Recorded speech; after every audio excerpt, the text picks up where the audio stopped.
मुझे बदले में राजा को कुछ ना कुछ देना चाहिए। लेकिन राजा को क्या दे?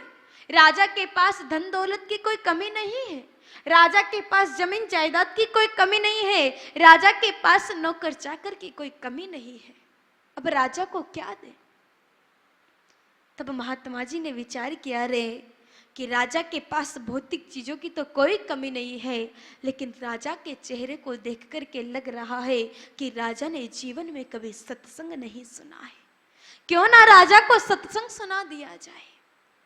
महात्मा जी ने परिवार सहित राजा को बुलाया और राजा से पूछा कि देखो राजन, तुम मुझे एक बात बताओ, तुम सुबह कितनी बजे उठते हो? क्योंकि महात्मा जी ने राजा की दिनचर्या से बात शुरू की। जिसने कभी वेदों की बड़ी बड़ी बातें नहीं सुनी, उसको गीता का उपदेश देने से कोई लाभ नहीं है, इसलिए दिनचर्या से बात शुरू की। अब राजा ने विचार किया, अरे पहली बार कोई संत महात्मा आए हैं, अगर पहली बार ही झूठ बोलूंगा तो पाप लगेगा। तब राजा ने थोड़ा सा लाग लपेट करके महात्मा जी को बताया कि महात्मा जी, काम इतना रहता है कि मुझे सोते सोते रात के 12 बज जाते हैं, फिर मैं सुबह यही कोई 8 बजे उठ जाता हूँ। कहा, फिर तुम उठ करके सबसे पहला काम क्या करते हो? कहा, उठता हूँ इतने नाश्ता तैयार हो जाता है, उठ करके नाश्ता कर लेता हूँ। महात्मा जी ने कहा कि राजन, दोनों ही बातें गलत हैं। न तो सुबह 8 बजे उठना चाहिए और ना ही उठ करके खाना चाहिए। और हम में से भी कई सारे भाई बहन ऐसे हैं जो सुबह उठते से खाने का काम करते होंगे, और कोई कोई तो ऐसे हैं जिन्होंने आज तक उगते हुए सूर्य भगवान के दर्शन ही नहीं किए होंगे कि सूर्य भगवान कौन सी दिशा से उगते हैं। ऐसे भी है कुछ लोग जो इतनी लेट तक सोए रहते हैं। लेकिन देखो, प्रत्येक इंसान को सुबह ब्रह्म मुहूर्त में उठ जाना चाहिए। वैसे एक बार तो परमात्मा सभी को ब्रह्म मुहूर्त में उठाते हैं, लेकिन अगर हम अल्टा पलटी खाकर के वापस सो जाए तो उसमें परमात्मा का दोष नहीं है। आपने देखा होगा, स्वयं को पता होगा कि हमारी 3 और 5 के बीच में नींद जरूर खुलती होगी, लेकिन वापस सो जाते हैं, क्योंकि परमात्मा हमको सुबह ब्रह्म मुहूर्त में उठा देते हैं, लेकिन हम वापस सो जाते हैं। इसलिए सभी ब्रह्म मुहूर्त में उठना शुरू कर दे, क्योंकि अगर बाद में उठेंगे, देरी से उठेंगे, कितने ही भजन साधना करना, लेकिन भगवान नहीं मिलेंगे। क्योंकि भगवान मिलते हैं तो सुबह ब्रह्म मुहूर्त में उठने वालों को मिलते हैं, देरी से उठने वालों को कभी भगवान नहीं मिलते हैं। और सबसे पहला काम खाने का भी नहीं होना चाहिए, सबसे पहला काम होना चाहिए स्नान का। मेरी माताएं तो उठते ही से झाड़ू करेगी, पोछा करेगी, बर्तन साफ करेगी, फिर अपनी पड़ोसन को कहेगी कि मैं तो नहा धो करके भगवान का भोग बनाऊंगी। तो अपवित्र तन से सारी सफाई की तो वो कौन सी पवित्र हुई, वो तो और अपवित्र हो गया। और मिर्च मसालों के डिब्बे डिब्बियों ने भी हाथ लगा दिया, वो भी अपवित्र कर दिया, तो उसी से भगवान का भोग बनाओगी तो पवित्र नहीं रहेगा। माताओं के लिए विशेष आचार संहिता कहती है कि जब भी माताएं रसोई घर में प्रवेश करें तो सबसे पहला काम करे स्नान का, क्योंकि मेरी माताएं रसोई घर को संभालती है और रसोई घर यज्ञशाला जितना पवित्र होता है, वहां पर देवताओं को आहुतियां लगती है, देवताओं को भोग लगता है। इसलिए मेरी माताएं जब भी भोजन बनाए तो सबसे पहले स्नान करे। भले 4 लोटों से सुबह उठते से नहाले, बाद में 14 लोटों से नहाने अच्छे से, लेकिन उठते से नहाए जरूर। और देखो, एक बात बताओ, अपने दिल्ली में किसी की मृत्यु हो जाती है तो आप लाश पर बैठने के लिए जाते हैं ना, फिर वहां पर नहाते हो ना, आने के बाद वापस घर पर भी नहाते हो, यानी कि 2-2 बार नहाते हैं। और अब आप लोग विचार करो कि जब दूसरे की लाश पर बैठने के लिए गए तो 2-2 बार नहाए, लेकिन खुद ही पूरी रात भर लाश की तरह पड़े रहे, तब एक बार भी नहीं नहाए। क्योंकि महापुरुषों ने भी नींद को अर्ध मृत्यु बताया है। हमको नींद में कुछ भी पता नहीं होता है, हम लाश की तरह पड़े रहते हैं। इसलिए सुबह उठते से सबसे पहला काम होना चाहिए स्नान का। तो महात्मा जी ने भी कहा कि राजन, दोनों ही बातें गलत है। ना तो सुबह 8 बजे उठना चाहिए और ना ही उठ करके खाना चाहिए। सबसे पहला काम होना चाहिए स्नान का। कहा राजन, कल से तुम ब्रह्म मुहूर्त में 4 बजे उठना प्रारंभ कर दो। राजा ने विचार किया, अरे पहली बार कोई महात्मा जी कह रहे तो बात मान लेते हैं, अगर ठीक लगा तो ठीक है, नहीं तो अपने तो 8 बजे का सिस्टम तो चल ही रहा। राजा शाम को चिंतन करके मनन करके सोए और सुबह 4 बजे ब्रह्म मुहूर्त में राजा की नींद खुल गई और राजा चल पड़े नदी पर स्नान करने के लिए। जैसे राजा नदी पर स्नान करने के लिए गए कि देखा कि जिन महात्मा जी ने उपदेश दिया था वो महात्मा जी तो पहले से ही नहा धो करके साधना कर रहे हैं, ध्यान कर रहे हैं। महात्मा जी एक बगुले की तरफ देख रहे हैं। बगुला जानते हो ना, सफेद रंग का पक्षी होता है। बार बार उस बगुले की तरफ देख रहे हैं महात्मा जी। और वो बगुला क्या करता मेरे भाई बहनों, बार बार अपने चोंच को पानी में डुबोता और बार बार पत्थर पर ला करके घिसता। बार बार अपनी चोंच को पानी में डुबोता और बार बार पत्थर पर ला करके घिसता।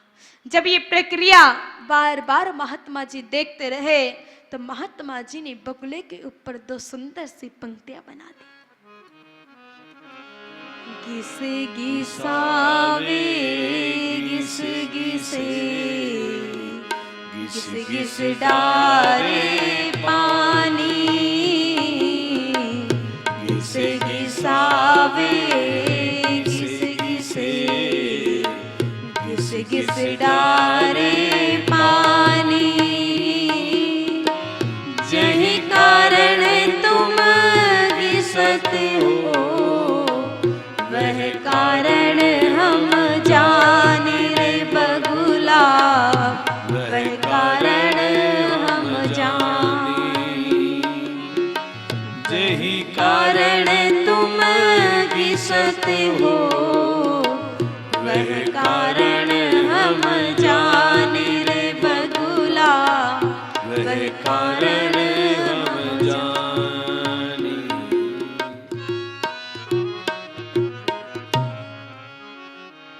तो महात्मा जी ने कहा कि घिसे घिसावे घिसे घिसे और घिस घिस डारे पानी, जही कारण तुम घिसत हो वह कारण हम जाने। जैसे ये राजा ने पंक्तियां सुनी तो राजा को भी तुरंत याद हो गई। अब ऐसा क्यों बोला महात्मा जी ने, क्योंकि वो बगुला अपनी चोंच को नदी में डुबोता और नदी में जितने भी कीड़े मकोड़े होते उनको खाता और बाहर पत्थर पर ला करके चोंच को घिस करके साफ भी कर लेता। महात्मा जी कह रहे, रे बगुले, तुझे देख करके कोई इंसान तो समझे कि पिछले जन्म के कोई संत है जो एक टांग पर रह करके तप तपस्या कर रहे हैं, लेकिन बगुला इस समय तू क्या कर रहा है ये मैं अच्छे से जानता हूं। राजा भी तुरंत उन्हीं पंक्तियों को गुनगुनाने लग गए। राजा ने स्नान किया और चल पड़ा अपने महल की ओर। अब राजा के रोज का नियम था कि रोज राजा की दाढ़ी, रोज राजा की हजाम बनाने के लिए कि नाई देवता सेन देवता आए करते थे। प्रतिदिन की तरह आज भी नाई देवता राजा की दाढ़ी बनाने के लिए आए। जैसे नाई देवता ने महल में प्रवेश किया कि नाई देवता को आज प्रधानमंत्री जी मिल गए। प्रधानमंत्री जी ने पूछा, रे नाई भैया कहाँ जा रहे हो? नाई ने कहा कि भैया मैं तो राजा की दाढ़ी बनाने के लिए जा रहा हूँ। कहा राजा की दाढ़ी बनाने के लिए? कहा हाँ भैया। कहा कितने सालों से तुम राजा की दाढ़ी बना रहे हो? कहा यही कोई 20 साल हो गए। कहा अच्छा, फिर तो तुम बहुत अमीर हो गए होंगे, 20 सालों से राजा की दाढ़ी बना रहे हो तो। नाई ने कहा रे भैया, कहा जैसा पहले था वैसा ही अब हूँ, बस 2 वक्त के भोजन का जुगाड़ हो जाता है, बच्चों के पढ़ाई का खर्चा निकल जाता है और इससे ज्यादा तो कुछ नहीं मिलता है। कहा भैया 20 सालों से राजा की दाढ़ी बना रहे हो और अभी भी तुम्हारी हालत वैसी है जैसे पहले थी। कहा देखो ना भैया, मैं तुम्हें एक काम बताता हूं, अगर तुमने वो काम कर लिया तो तुम भी अमीर हो जाओगे और मैं भी राजा बन जाऊंगा। कहा ऐसा कौन सा काम है? कहा देखो ना ये भैया, तुम रोज जो राजा की दाढ़ी पर उस्तरा घुमाते हो ना, एक काम करना, आज वही उस्तरा तुम राजा की गर्दन पर घुमा देना। राजा मरेगा, मैं राजा बनूंगा और तुम्हें इनाम में 1000 सोने की मुद्राएं दूंगा। नाई ने कहा रे नहीं नहीं भैया, मैं 20 सालों का विश्वास राजा का नहीं तोड़ सकता, मैं ये काम नहीं कर सकता। मना कर दिया नाई ने। लेकिन जब बार बार प्रधानमंत्री जी नाई को लालच देते रहे तो नाई भी लालच में आ गया, क्योंकि कहते हैं ना कि पाप का बाप है लोभ। बाप बड़ा ना भैया, सबसे बड़ा रुपया। नाई भी लोभ में आ गया। जैसे ही नाई गया राजा के कक्ष में तो देखा कि राजा तो पहले से ही कुर्सी पर बैठे और ध्यान कर रहे हैं। अब आज नाई का ध्यान दाढ़ी पर नहीं है, आज नाई का ध्यान है गर्दन पर, क्योंकि आज टारगेट क्या है? गर्दन काटना। जैसे राजा के पास पहुंचा नाई तो अपने बैग में से उस्तरा निकाला, लेकिन देखा रे उस्तरा तो इतना छोटा सा है और राजा की गर्दन इतनी मोटी है। अब इतनी मोटी गर्दन है, इस छोटे से उस्तरे से कैसे कटे? तब नाई ने सोचा कि मैं इस उस्तरे को थोड़ी धार दे लेता हूँ, थोड़ा तीखा कर लेता हूँ। नाई ने अपने थैले में से पत्थर निकाला, बार बार थोड़ा थोड़ा पानी डालता और उसको पत्थर पर घिसता, वापस पानी डालता, वापस घिसता। जब ये घिस घिस की आवाज राजा के कानों में पड़ी तो राजा को तुरंत सुबह वाली पंक्तियां याद आ गई और गुनगुनाने लग गया। घिसे घिसावे घिस घिसे घिस घिस डारे पानी, घिसे घिसावे घिस घिसे घिस घिस डारे पानी, यही कारण तुम घिसत हो, वह कारण हम जानी रे भैया, वह कारण हम जानी।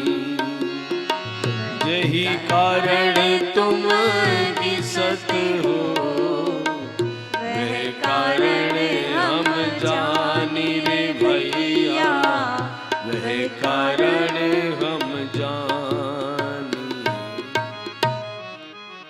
जैसे ये नाई ने सुना, उस्तरा फेंका एक तरफ, पत्थर फेंका एक तरफ और राजा के चरणों में आकर के गिर गया। सोच रहा है कि अरे जो कल महात्मा जी आए थे उन्होंने तो राजा को अंतर्यामी बना दिया। राजा को कैसे पता चला कि मैं उस्तरा क्यों घिस रहा हूँ? और राजा के चरणों में जाकर के गिड़गिड़ाने लगा कि महाराज मुझे क्षमा कर दीजिए, मेरी गलती नहीं है, वो तो आपके प्रधानमंत्री जी की गलती है। अब राजा को तो कुछ पता ही नहीं है कि बात क्या है। राजा ने पूछा भैया बात तो बता, हुआ क्या है? प्रधानमंत्री ने क्या किया? तब नाई ने कहा कि भगवान, मैं प्रतिदिन की तरह आज भी आपकी दाढ़ी बनाने के लिए आया था, लेकिन बीच में प्रधानमंत्री जी मिले और उन्होंने कहा कि भैया तुम जो उस्तरा रोज राजा की दाढ़ी पर घुमाते हो वही उस्तरा तुम आज राजा की गर्दन पर घुमाना। राजा मरेगा, मैं राजा बनूंगा और तुम्हें इनाम में 1000 सोने के सिक्के दूंगा। और उसी लालच में आकर के मैं आपकी गर्दन काटने चला था। ये कहता कहता नाई तो वहां से निकल गया। अब समझने की बात है, राजा ने मेरे भाई बहनों इतनी बात पता चल गई, फिर भी ने तो नाई को सजा दी, न ही प्रधानमंत्री जी को सजा दी। उसी समय राजा ने याद किया, रे आज मैंने किसी महात्मा जी के मुख से शनिवार का सत्संग सुना तो मेरी गर्दन कटते कटते बच गई। अगर ऐसा ही सत्संग में पूरे जीवन भर सुनता तो शायद मेरे इस जीवन का कल्याण हो जाता।